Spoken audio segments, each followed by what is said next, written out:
성경 말씀 아모스 9장 11절부터 15절 말씀까지 보겠습니다. 송독합니다. 그날에 내가 다윗의 무너진 장막을 일으키고 그것의 틈을 막으며 그 허물어진 것을 일으켜서 옛적과 같이 세우고 그들이 에돔의 남은 자와 내 이름으로 일컫는 만국을 기업으로 얻게 하리라. 이 일을 행하시는 여호와의 말씀이니라. 여호와의 말씀이니라. 보라, 날이 이를지라. 그때 파종하는 자가 곡식 추수하는 자의 뒤를 이으며 포도를 밟는 자가 씨 뿌리는 자의 뒤를 이으며 산들은 단 포도주를 흘리며 작은 산들은 누구리라. 내가 내 백성 이스라엘이 사로잡힌 것을 돌이키리니 그들이 항폐한 성읍을 건축하여 거주하며 포도원들을 가꾸고 그 포도주를 마시며 과원들을 만들고 그 열매를 먹으리라. 내가 그들을 그들의 땅에 심으리니 그들이 내가 준 땅에서 다시 뽑히지 아니하리라. 내 하나님 여호와의 말씀이라. 아멘. 오늘 이제 아모스 마지막 날입니다. 아모스 9장 11절부터 15절 말씀 가지고 이스라엘의 회복, 이런 제목으로 함께 은혜를 나누고자 합니다. 내일이 올해로 한글날 577돌이라고 합니다. 한글은 훈민정음, 곧 오늘의 한글을 창제해서 세상에 펴낸 것을 기념하고 우리의 글자 한글의 우수성을 기리기 위해 국경일로 정한 것입니다. 그런데 아직도 우리 주위에는 한글보다 영어를 더 선호하는 사상이 있습니다.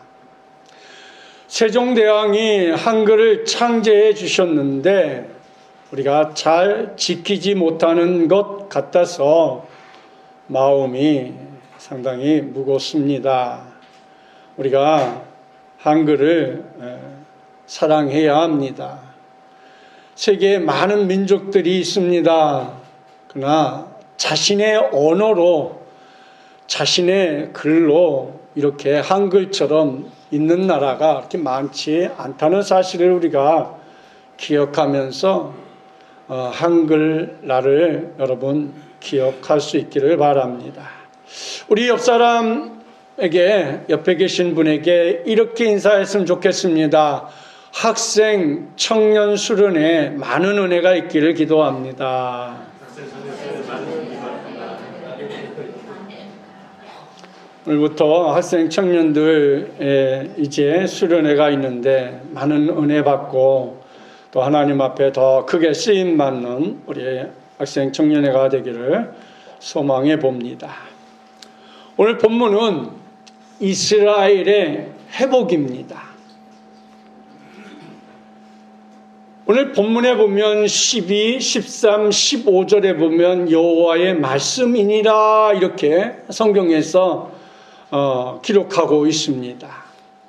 그러면서 15절에서 다시 뽑히지 아니하리라 말씀하고 있는 것은 이스라엘이 회복과 축복을 다시 확정하고 있습니다. 그렇습니다.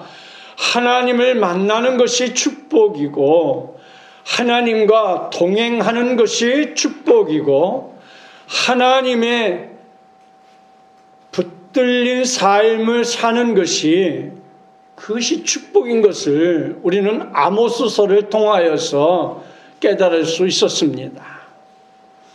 오늘 본문 11절을 보면 이렇게 기록하고 있습니다. 그날에 내가 다윗의 무너진 장막을 일으키고 그것들의 틈을 막으며 그 허물어진 것을 일으켜서 옛적과 같이 세우고 그랬어요.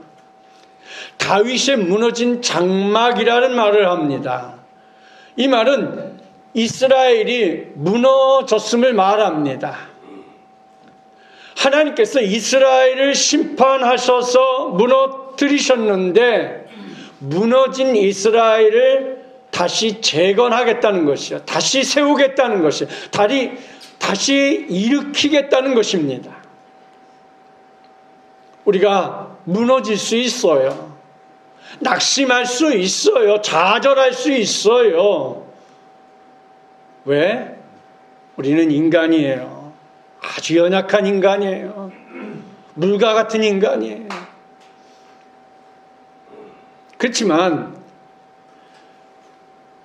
우리 힘으로는 능히 감당할 수 없는 모든 일들을 하나님을 붙잡으며 하나님과 동행하며 하나님께 의지하면 나는 안 되지만 내 힘으로는 안 되지만 내 능력으로는 안 되지만 하나님이 도와주심을 통하여서 능히 이길 수 있는 힘이 하나님으로부터 온다는 사실을 우리가 기억해야 하는 것입니다.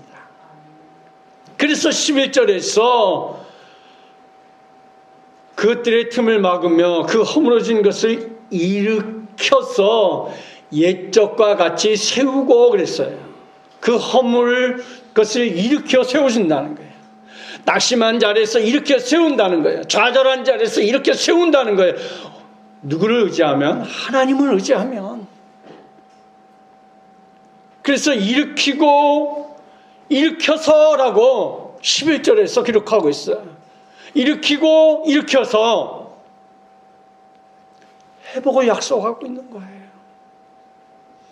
그것은 축복이요 은혜요 감사인 것입니다. 더 나아가 오늘날 모든 교회의 구원 운동을 말씀하고 있어요. 하나님이 가장 기뻐하시는 것이 여러분 전도라고 말씀드렸습니다. 이처럼 이스라엘의 회복을 약속하신 말씀을 보면서 이런 생각을 할 수 있습니다. 이왕 다시 세우실 것을 왜 무너뜨리셨을까? 이런 의문점을 우리가 가질 수 있어요. 근데 이 같은 생각은 예를 들어서 산에 등산을 하는 사람들을 보면서 어차피 다시 내려올 것을 수고스럽게 왜 올라가냐, 시간 낭비, 돈 낭비하면서 이렇게 우리는 생각할 수 있어요. 근데요, 그렇지 않아요.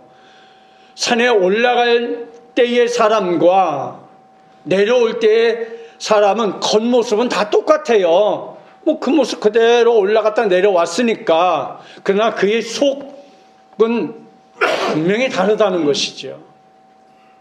정상을 밟아본 사람의 기쁨과 정상까지 힘들게 노력하면서 자기의 몸을 단련하고 자기의 정신도 맑게 하고 올라갔다 내려온 사람의 그 경험은 올라가지 않은 사람은 알 수 없는 일이죠.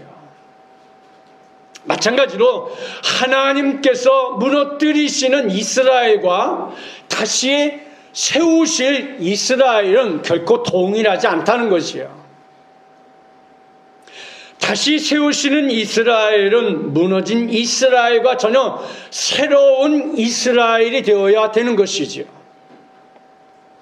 어제까지, 아니 조금 전 교회 오기까지 제 가운데 있는 나와 하나님 전에 들어오면서 다 회개하고 말씀으로 다시 무장한 나는 분명히 달라야 져야 하는 것이지. 하나님 전에 오기 전에 생각했던 그 죄악된 모든 생각과 하나님 전에 딱 도착하면서 주여 내가 잘못 생각했습니다. 하나님 말씀으로 다시 재무장하고 새로운 은혜와 은총으로 나아가겠습니다 하고 마음을 먹은 내 마음은 분명히 다른 것이라는 거죠. 다시 세워진 이스라엘은 다시는 뽑히는 일이 없는 이스라엘인 것이지요.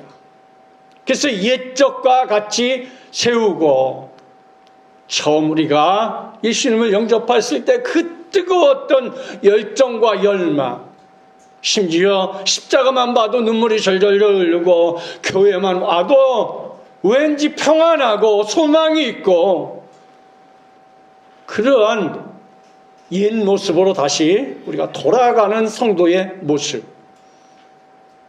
오늘 본문 12절을 보면 그들이 에돔의 남은 자와 내 이름으로 일컫는 만국을 기업으로 얻게 하리라.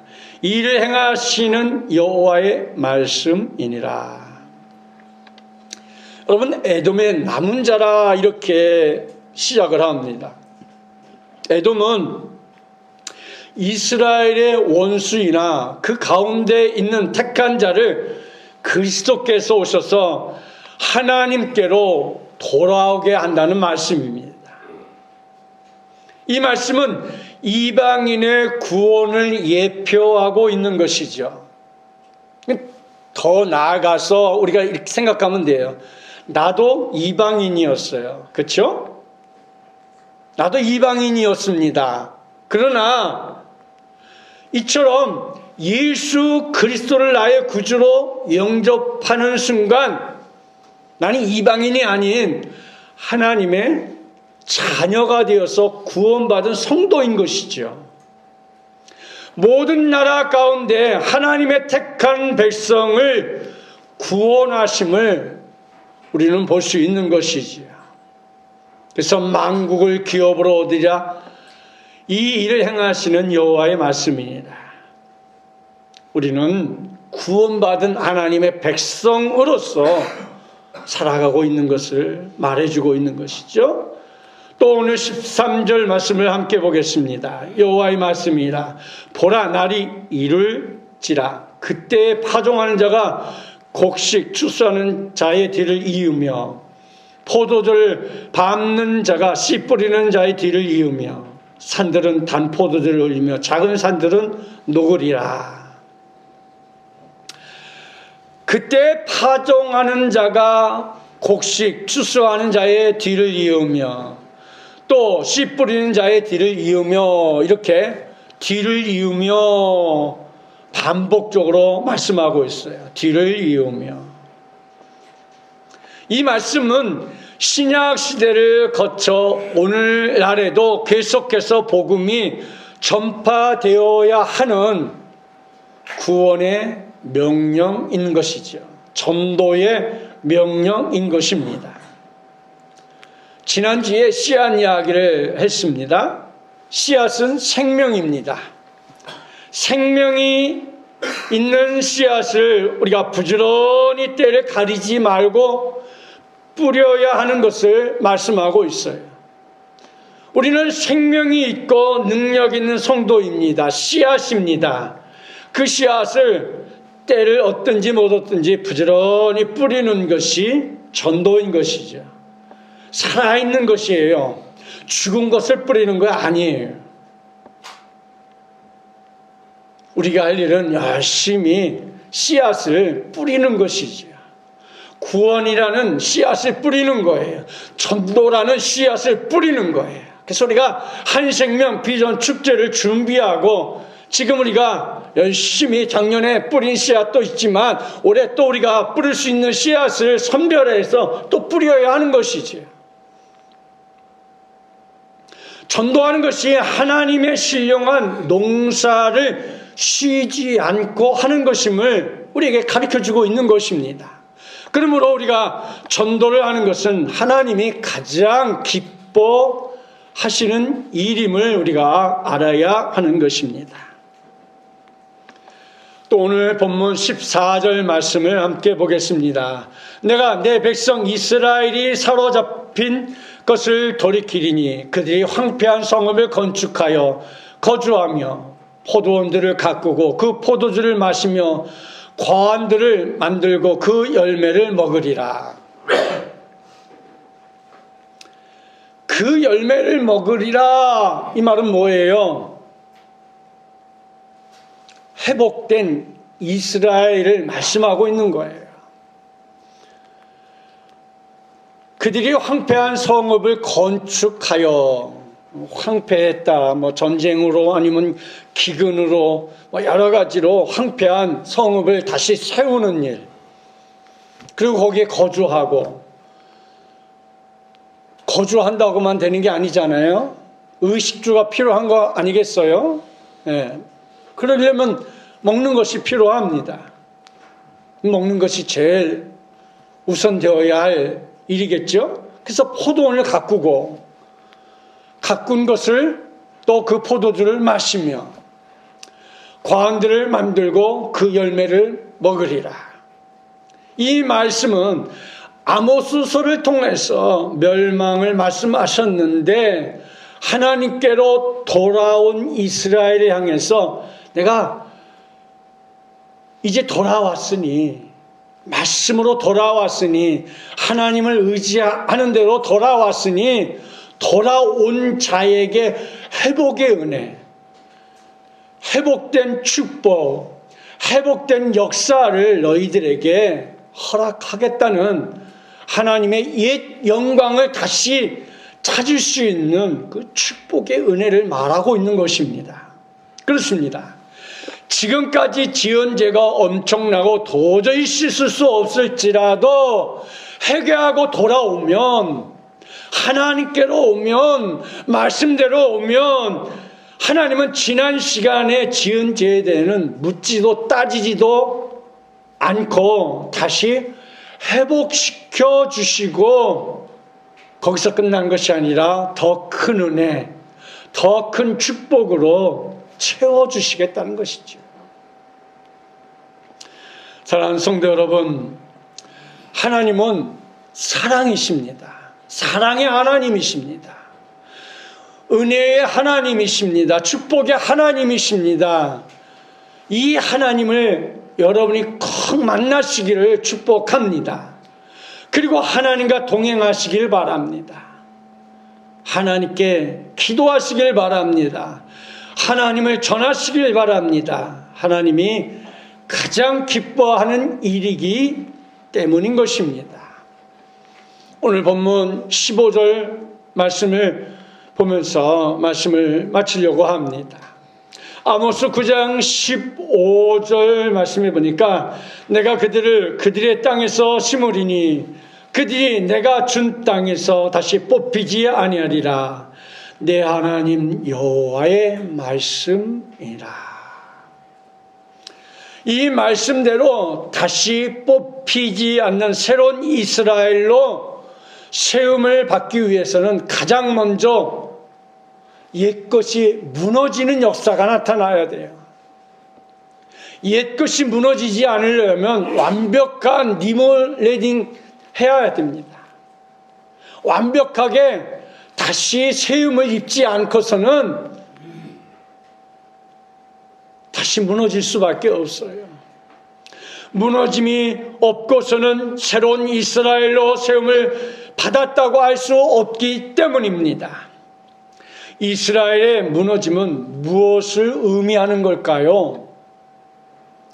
이스라엘은 부지런한 신앙 행위가 있었습니다. 그건 정말 칭찬받아 마땅한 일입니다.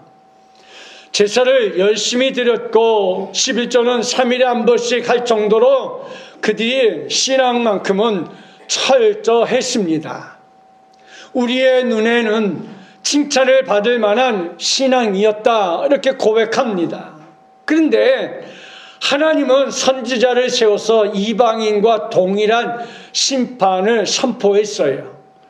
우리가 아모스서를 계속해서 보면서 왜 심판의 이유가 있었을까 우리는 보았습니다. 그것은 다름이 아니라 약자를 학대하는 것으로 드러났습니다.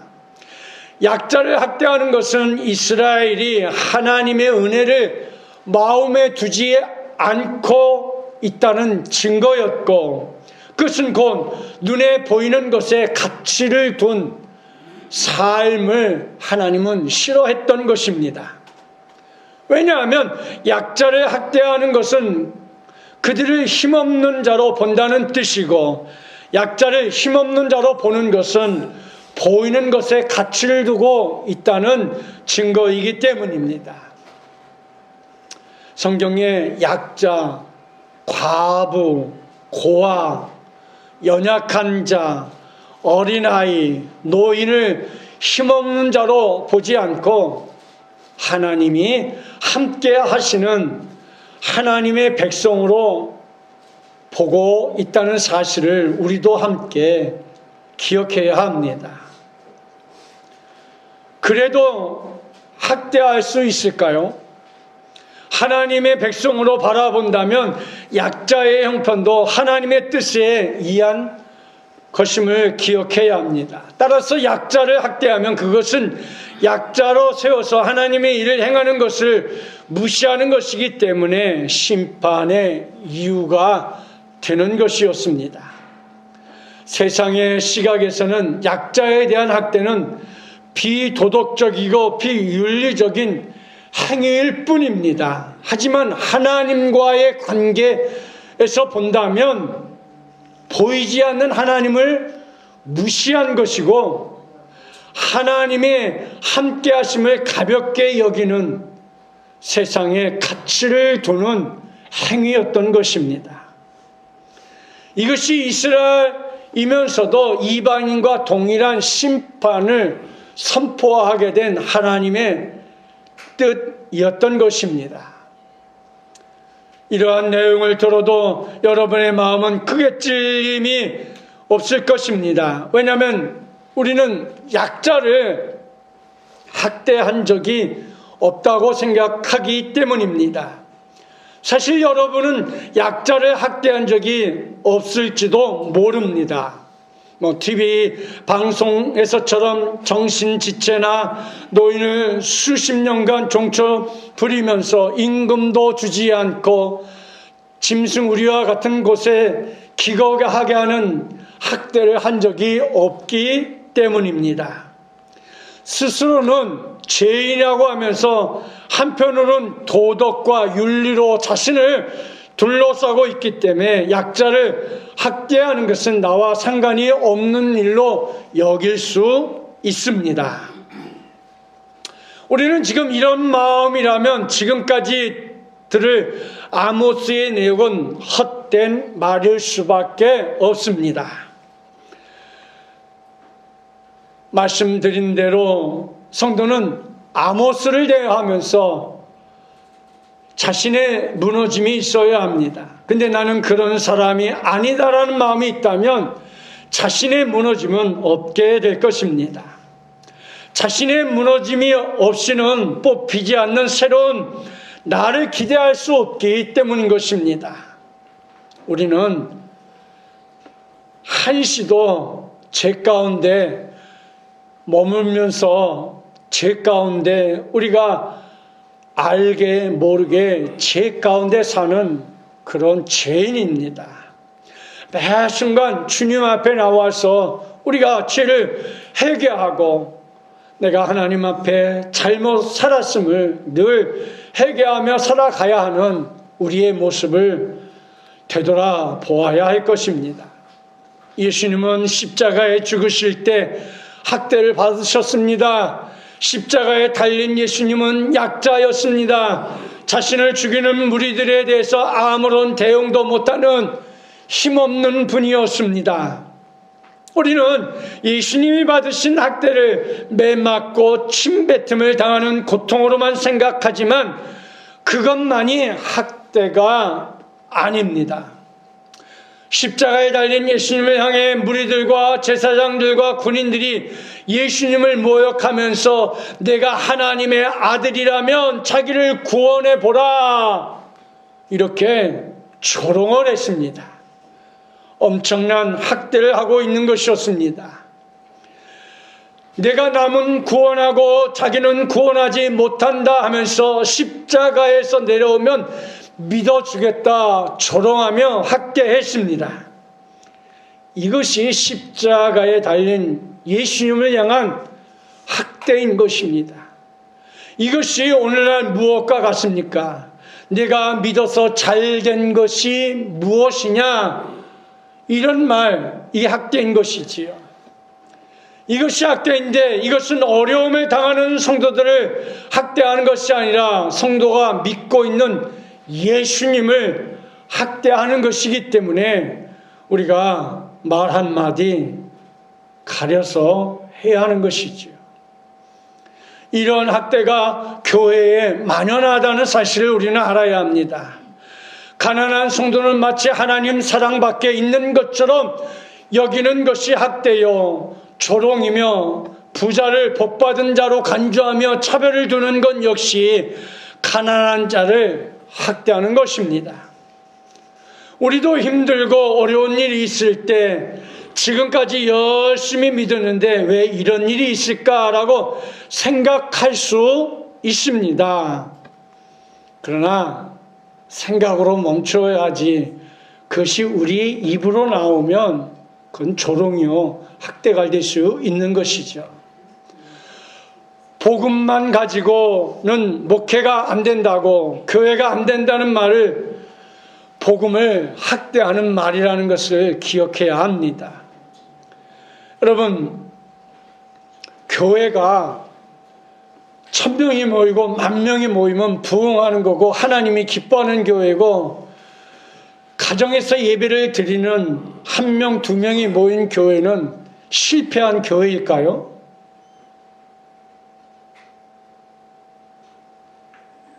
그건 사람의 기준이지 하나님의 기준은 아닙니다. 하나님의 기준은 한 생명을 천하보다 귀하게 여기신 분이었어요. 그러면 그 천하보다 귀한 생명이 거기에 있으면 그건 실패가 아니에요. 사람의 기준으로 숫자가 많으면 성공이고 숫자가 적으면 실패, 이건 복음을 바로 이해하지 못한, 우리가 세상의 논리에 노란하고 있는 것임을 우리는 기억해야 합니다.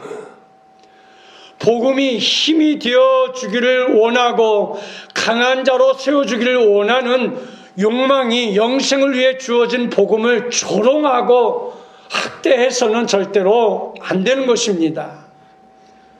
우리가 이런 존재입니다. 복음을 무시하고 조롱하고 학대하면서도 신앙생활에 열심히 있다는 이유로 스스로를 성도로 생각합니다. 그리고 심판을 선고받은 이스라엘과 같은 나는 다르다고 생각을 합니다.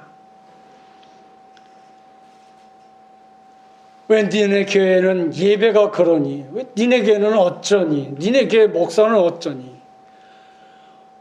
그거는 목사를, 교회를 흉보는 게 아니고 하나님을 흉보는 거예요. 하나님이 그거 굉장히 싫어하시는 일인 것을 모르고 우리는 그냥 아무렇지도 않게 말을 하는데, 여러분, 말 한마디에 천냥빚을 갚는다면 여러분, 우리가 한마디 말 우리가 가려서 할 줄 알아야 돼요. 하나님이 기뻐하는 말이 있고 기뻐하지 않는 말이 있어요. 사랑하는 성도 여러분, 내 속에 오직 하나님의 만극한 크고 놀라운 사랑으로 매 순간 느끼며 살고 계십니까? 그런 느낌이 없다면 간곡하게 하나님께 매달려서 그 놀라운 사랑을 받기를 간절히 간구하시기를 축복합니다. 하나님이 이스라엘을 무너뜨리고 새롭게 세우고자 하시는 이스라엘이 바로 이들입니다.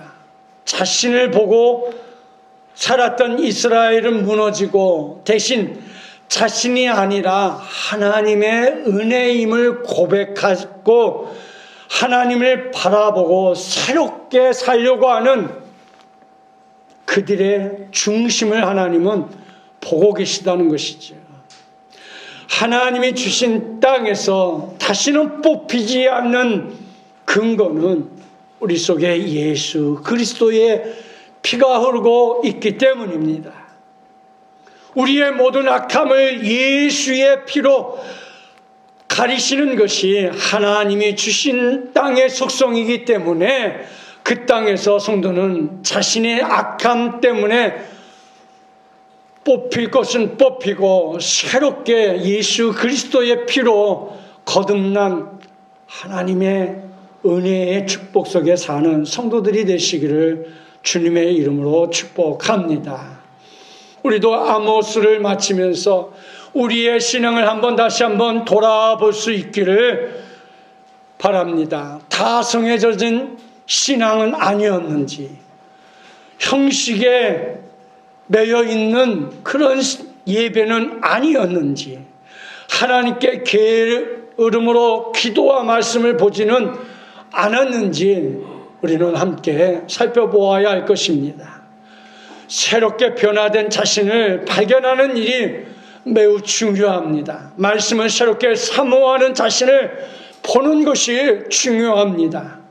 말씀은 우리의 실체를 보게 합니다. 우리 연약함, 더러움을 보게 하고 무너뜨리게 합니다.